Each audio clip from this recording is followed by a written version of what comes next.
I'm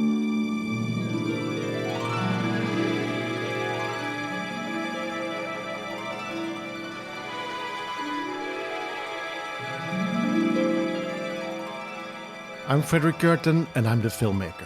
And I'm Leilani Farha, and I'm the advocate. And this is PUSHBACK Talks, Season 2, Episode 1. Hi, Leilani. How is life over there in the icy north of Canada? It is full of snow. Okay, that's nice, I guess. Beautiful.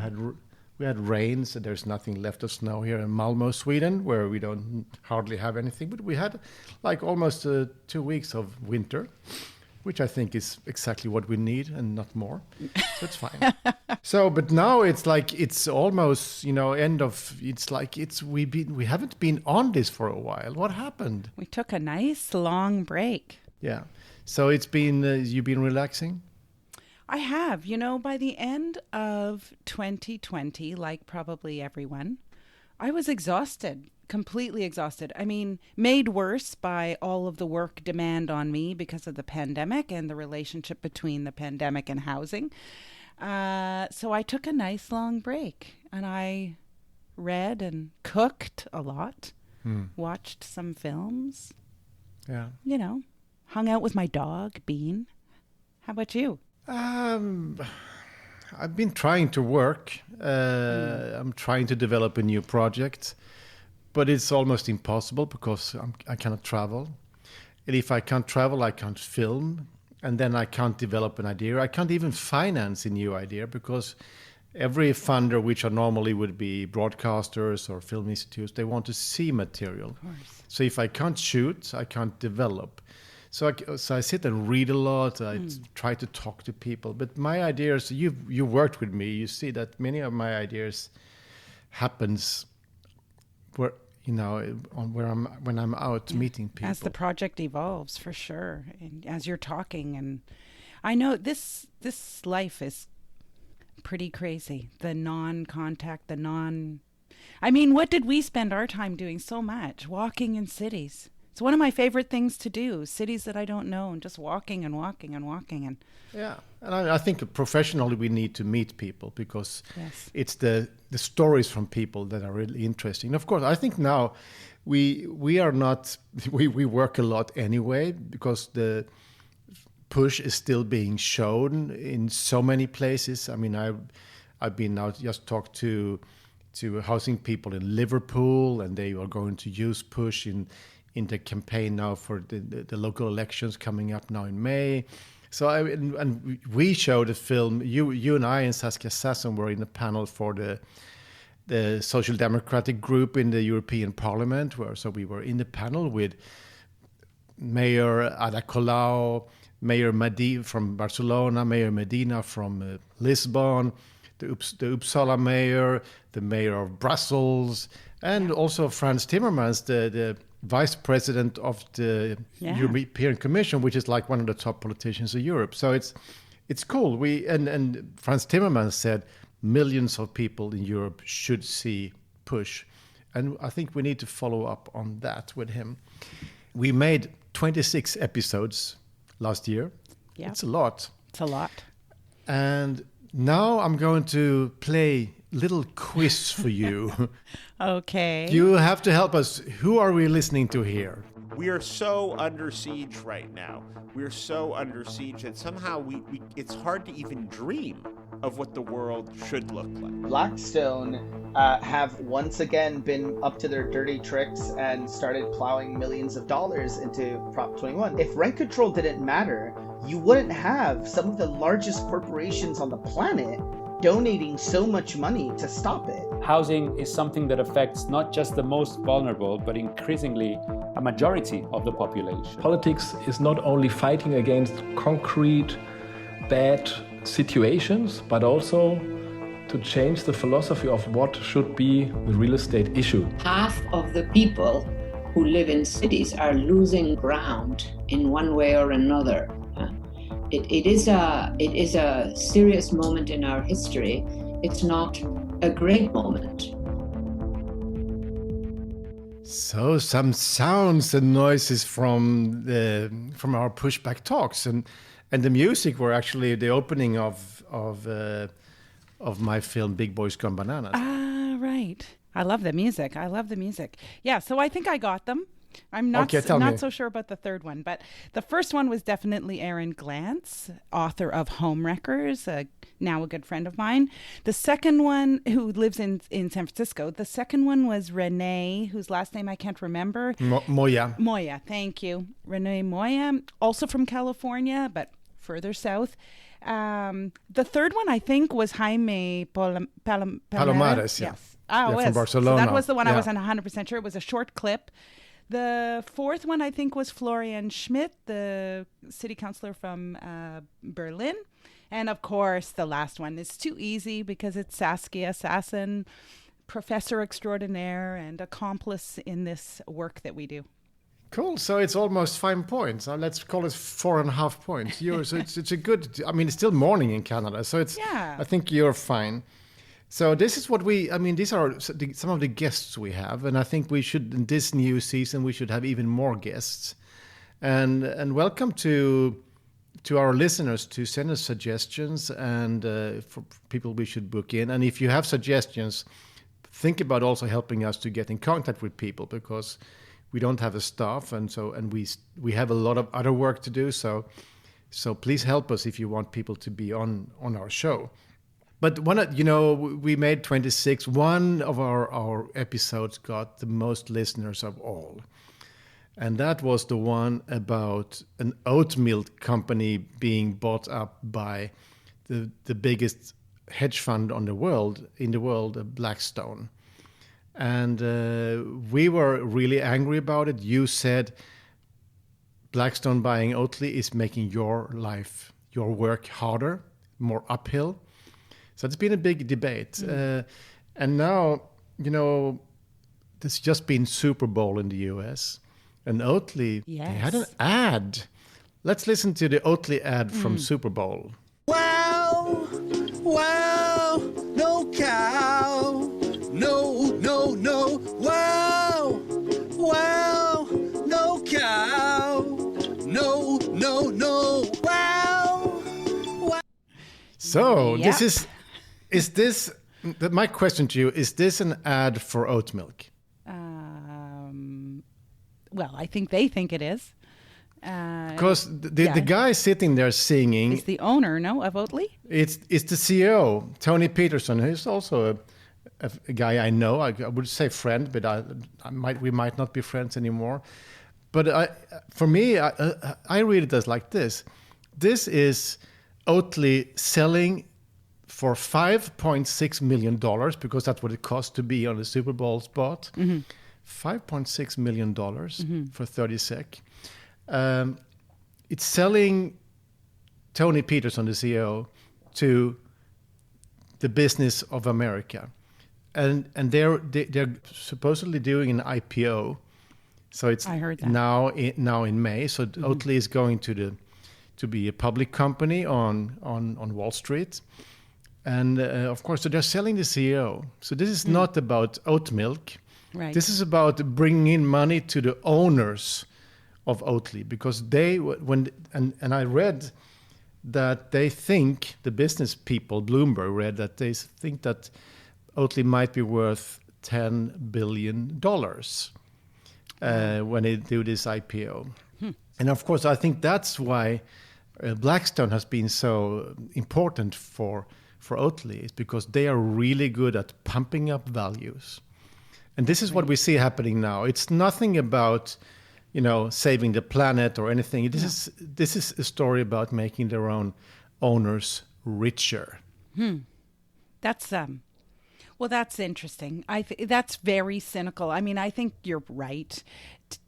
Although what I wondered when I saw the ad, not during the Super Bowl, I saw it on afterward, and I saw a lot of the talk about it. I actually wondered whether it was it was Oatly trying to, yes, for $5.6 million and 30 seconds, but a kind of return to their Swedish, more humble origins in light of all the critique and criticism just before they go public, you see.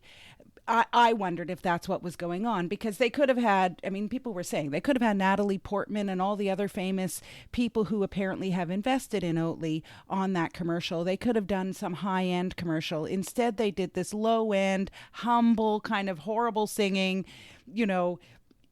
So why? For me, I think part of it is this, like, let's remind people of who our origins before we become a public company. I don't know. That sells better than Blackstone. That's true, but it's also, you know, it's actually also promoting the CEO of the company. Totally. So, yes. It's for if the business, if you want to sell him to the business press of the US to, hey, make a story about our CEO. Now it's easier because he's been on the Super Bowl, you know. Yeah, and he can actually sing, crappy, but he can sing. Yeah. You know, so I think you're right.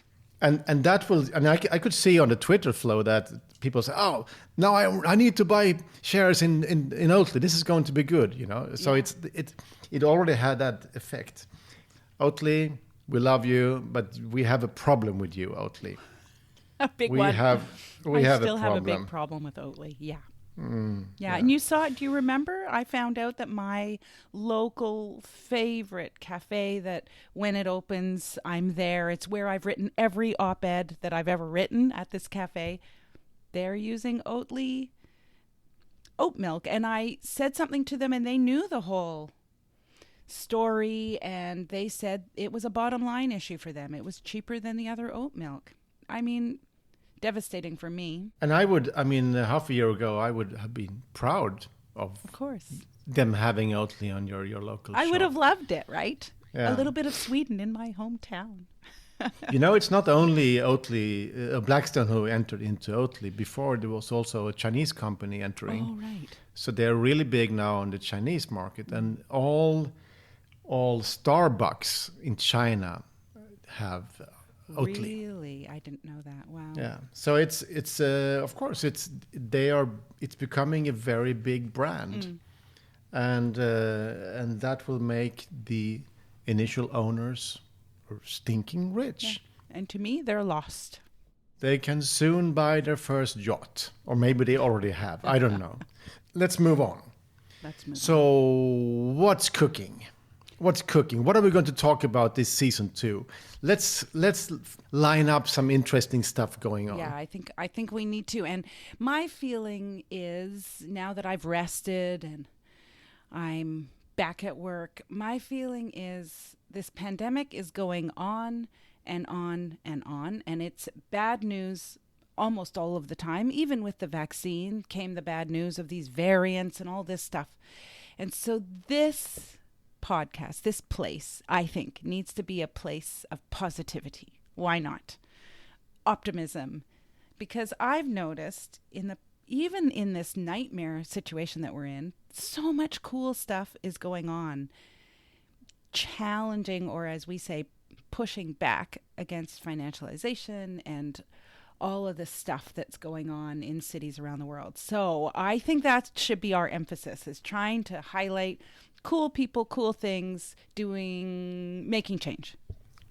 I think so. I mean, in this panel we were in with the European politicians, I think, for example, the mayor of Lisbon was really interesting. And he said, we want to let, people should never pay more than 30% of their income for their homes. And they are actually working towards that. That's a very interesting thing. Mm-hmm. And they're taking homes back. It's obviously what's also happening in Barcelona. So we should follow up on Lisbon and Barcelona. I think Berlin, as always, is very interesting. And I think what is interesting in Berlin is the power, the strength of the opposition. Mm. And when there is a very strong political movement going on, the journalists, it's also easier for journalists to get stories into their papers. Mm. And so, for example, recently there was a story in Der Spiegel, one very prestigious magazine in Germany, and the story was about this Swedish Bahamian, Cypriotic, whatever housing company called Akelius. Mm-hmm. We've talked about them before, and because of the Berlin rent cap, it's not so good business for them in Berlin. So now they try to move out, and they try to move the money to Canada. It says in this story, yes. Your country, and they where want to, in Canada? Do you into know? your city, they want to into Ottawa, they want to buy in. That's right. But they want to leave Germany, where they've been for quite a while, and they want to leave without paying taxes. So that's now a big story, and I could see there was a big story here from a group actually called Stop Akelius in Berlin. And they are now have a lot of demands towards the politicians in Berlin to stop this transfer happening, and they want the government to actually take the Akelius housings and make them into public homes. So of course this will be an ongoing story, but they want the government to stop the tax loopholes. One of the things that the shift is interested in doing, and in particular with Akelius, is linking all the tenants, Akelius tenants from around the world, so that they can form a kind of global opposition to this global actor, which I think would be really cool. We've already been in touch with Akelius tenants in the UK and Germany and Toronto, but we haven't yet been able to unite them. I think that's the way we're going to be able to challenge as well, so that the Torontonians can learn, for example, from the German Akelius tenants what Akelius has been doing there. And of course, there's many other Akelius tenants in other countries as well. So, but I think what's happening in Germany is very cool. I think you read it too on Twitter. I saw a thing that they're mobilizing for national rent freeze. So in every city across the country that there would be this rent freeze. They're actually mobilizing for a referendum. That's right. So they're looking for signatures. That's right. And they need a certain amount by a certain deadline. So if you are a listener of Pushback Talks in Germany, or if you have friends in Germany, tell them to support this action for rent freeze in Germany. It will be big, and it's something we certainly should follow up on in this. And I think also, Denmark has already have a national rent freeze, which they call Lex Blackstone, which is kind of cool because we like to brag about this. When we had a premiere of Push in Copenhagen, there was a panel with a then housing minister, but there was also a young social democrat in the panel who was really strong, and he is now the new housing minister. So he was actually at our Push premiere, and he was caught by the energy around this issue, and he's made it into his personal battle, which has been really important. So it's cool that we were a part of that, and especially your work, where you also in your, as a UN special rapporteur, you pointed out the problems with Blackstone in Denmark. Yeah. And the minister ended up, well, once he was appointed, he wrote back to me, and, he said in the letter that affordability issues were of real concern to him too, and that financial actors were also of concern to him, that a parliamentary committee had been struck, and once it was concluded with a report, he intended to introduce legislation. What I love about that letter, and I just reread it recently, is that he came good on everything that he said in the letter, which is not always the case with politicians, as we know. But he'd written me a letter. He had an agenda in mind and a vision, and he's run with it. And I think it was recently there was a case in Denmark challenging Blackstone for overcharging on rents in apartments, and the tenants won. And I don't know if you remember the dollar figure, but it was substantial. Yeah, so Blackstone had to pay back money. That's and right. It's been a big story. But I love this. What I love about Denmark is they're very clear about against whom they're fighting. They're not pretending. They're very clear. It's Blackstone and big financial actors. Yeah, it's really cool. So let's invite the Danish housing minister to Pushback Talks. Yeah, would be amazing. Kåre Dybvad. So if anyone out there knows him, tell him that there is an email from us coming, and he should just answer and say, give us a date, and then we will talk to him about the cool things they're doing in Denmark. So all Danes out there, call your housing minister, tell him to be on Pushback Talks. What more?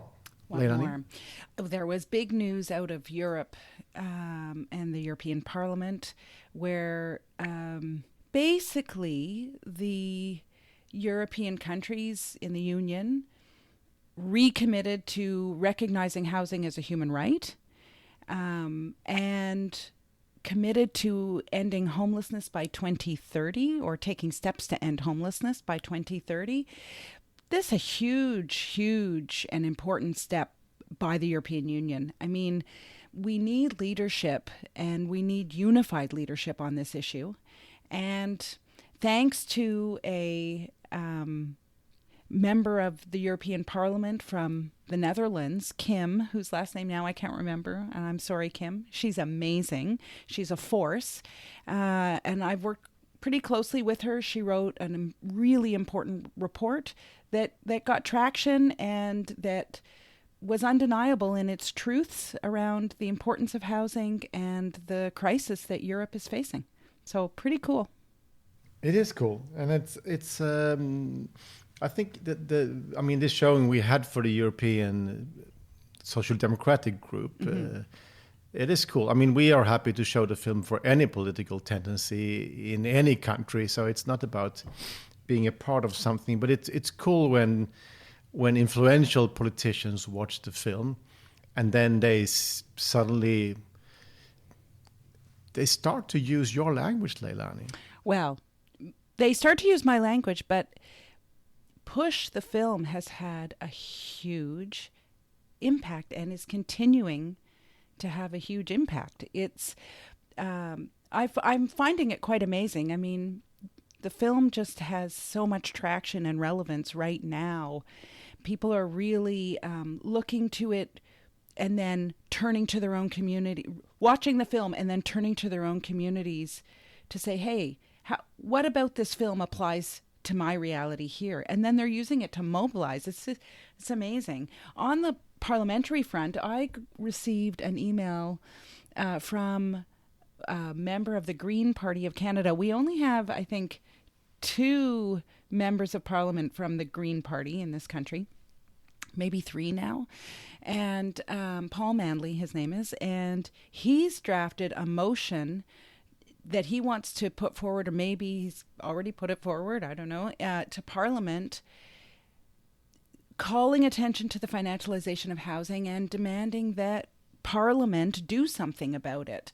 And that's amazing because I'll tell you, Fredrik, since the pandemic struck in particular, the financialization of housing has really picked up in Canada. I'm seeing those real estate investment trusts that we've talked about on this podcast moving into Vancouver, for example, moving into Toronto, buying up not just one building, but we're talking 7 buildings, in one full swoop.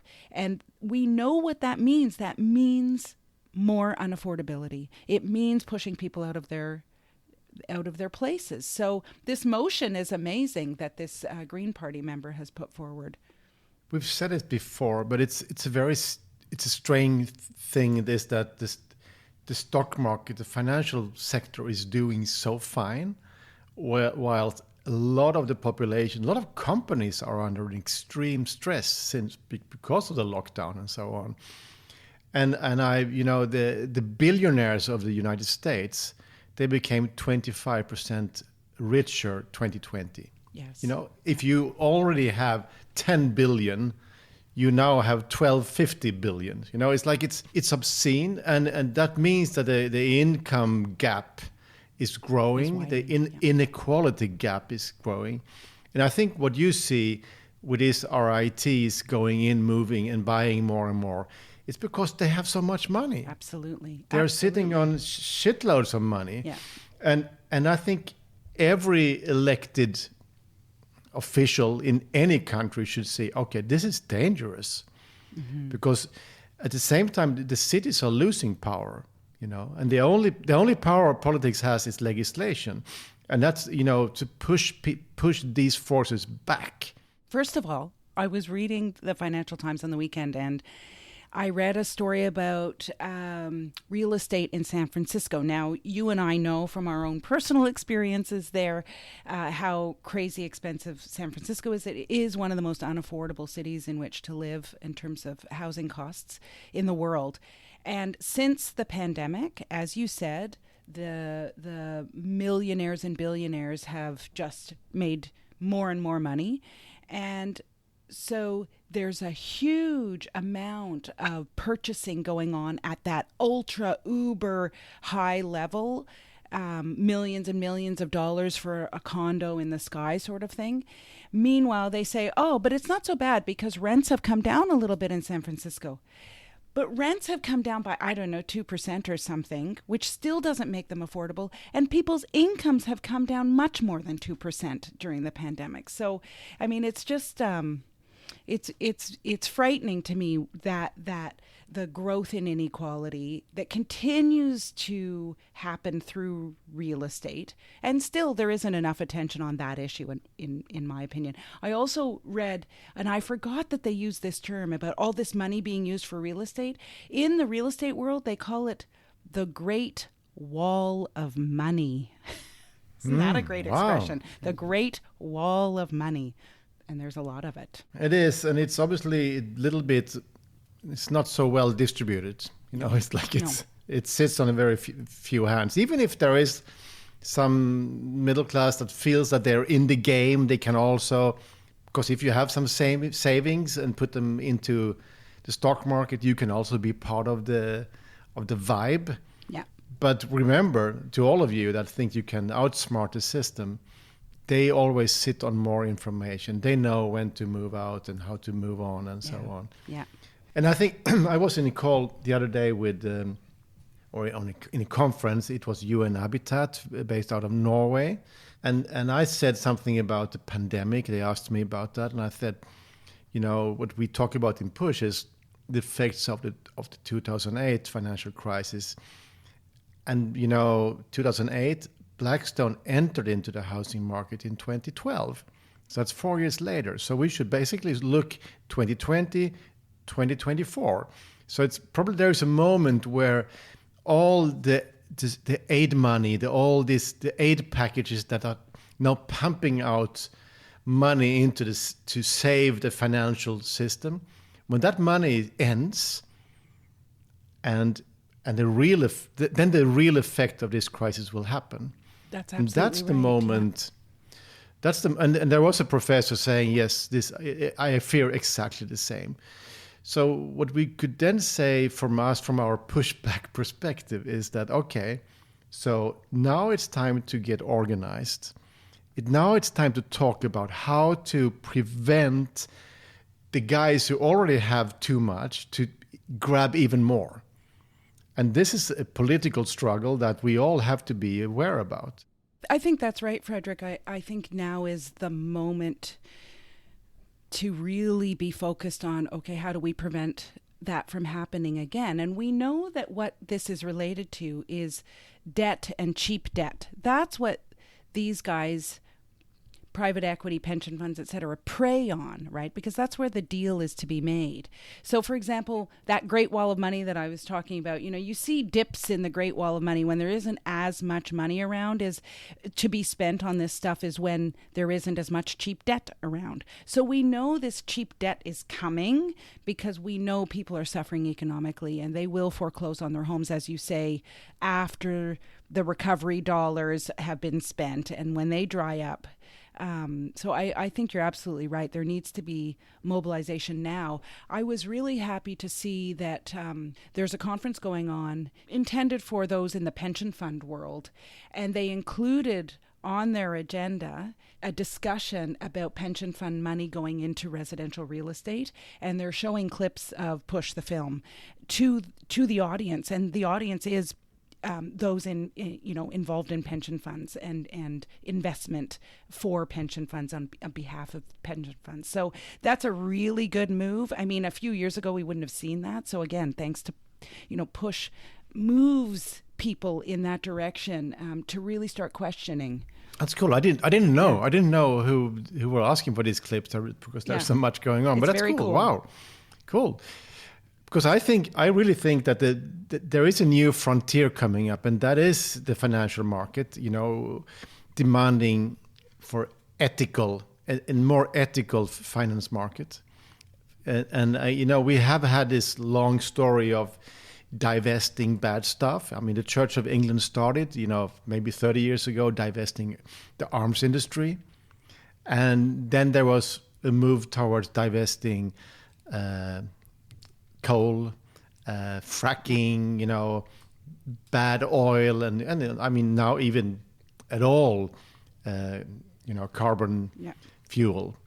So it's happening. And I think the next move is to ask the pension funds to divest everything that goes against human rights. And actually it happens at the big bank here, Swedbank, which is one of the bigger banks in Sweden. They divested Blackstone after the premiere of Push here in Sweden. And so, I mean, it is possible to push these guys. And I think this is something we all could do, because we all sit on some kind of pension funds. We all have a bank, so we can call them and we can tell them, we don't want you to invest in companies that are kicking people out into the streets. So this is totally a frontier that we should do a podcast about that, I think. I think so too. And it would be interesting to talk to, let's say, the folks at the Swedish pension fund that decided not to invest in Blackstone, or who knows, after this conference, whether there will be some pension funds who are saying, hey, we don't want to make life worse for our pensioners, because that's what's happening, right? A lot of pensioners are renters and they're being affected by where the pension fund is putting their money. Yeah, I think that would be good. Yeah, we had an episode with Patrick Butler from The Guardian, this amazing journalist who is a social policy editor on The Guardian. And he then talked a lot about the poverty in the UK right now during the pandemic. And recently had a story, which is that they have a support package which is about £20 a week to people who can't eat. Right. They don't have food on their table. And now, if the government cuts that support, which it might happen now, 700,000 people will go hungry. Oh my gosh! In the United Kingdom, 700,000 people will go hungry. Crazy. And this is real stuff. Sixth largest economy in the world, or something like that, right? Largest GDP. And then the super rich are richer than ever. Is this the world we want to live in? And why should it be like this? Yeah. I think it's relevant question. So, was this a positive take, my dear? Well, I don't know.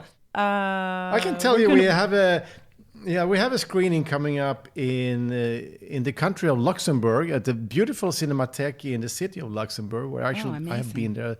I've been there showing another film once. It's a beautiful place. And, Luxembourg is also the European headquarter of Blackstone. Yes. There was a story in the big Danish newspaper about Luxembourg as a place where also criminal money meet and merge with money like Blackstone.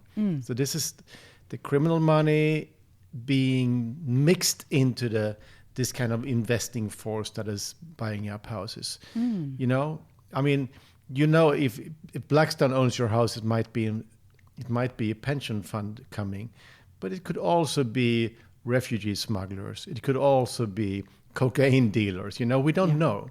That's right. So there is something to do about that. And of course, politicians, for God's sake, has to close all these loopholes and the tax havens. That's right. I mean, I think there are legislative answers, and I think it will be interesting in season 2 to explore some of those with people who are actually drafting legislation.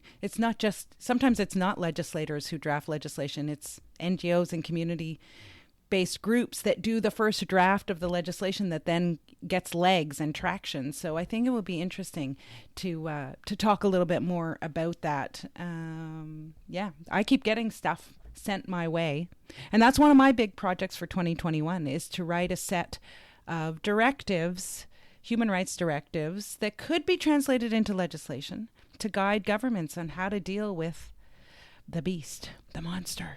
So I think everybody out there listening to this, just raise a hand and say, yay, go, Leilani, go. Tell the governments how to do this, because they're not so quick and not so smart. But you will tell them, and we are on your side, Leilani. Thanks, Fredrik. It's good, isn't it? It is. Can you see now? There's a lot of people with earplugs going around and waving their hands. You know, it's like wow, all over the world, and all over the world, we just reached 100 countries. We have listeners in 100 countries. It's amazing. And I think the latest were like Somalia, Algeria, Suriname, amazing, Pakistan. It's cool. It's cool. Is. I won't brag and say there are extremely many of them, but there are listeners. And to all of you who are listeners, we love you all. And write to us and tell us about what you think about the show. You can find us on Twitter, Leilani Farah, moi, Fredrik Gerten, or you can write to pushback at wgfilm.se. You find us, and you can also, find the website pushthefilm.com, where you can see the film, where there are links to more episodes of the Pushback Talks. And a big shout out, Fredrik, to our patrons, our Patreons. The Patreons. It's so boring to say we don't have any money, because it is boring not to have any money, and for me or for us here, it's very difficult because as we can't film, we can't make any money. It is a bit stressful. So if you want, you can join the other Patreons and be a monthly patron to Pushback Talks. And if you're really poor, just sign up for $2 a month. For us, it's family, join the family. And I think we're going to check out this new clubhouse that has, so yes. Maybe we will do a clubhouse now on for Clubhouse. Yeah. You will do I don't know. Anyway, I'm not in love with it, but I don't know how it works.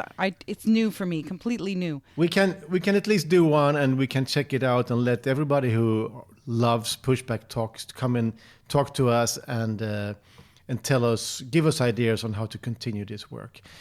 But this, I think, was all for now. This was episode 1, season 2, Pushback Talks with Leilani Farah. That's me. Et moi. That's toi. So, okay. But talk soon, and we need to connect and get some more guests into the show. Absolutely. So stay cool, walk the dog, and keep smiling. Thanks, Fredrik. Keep pushing back.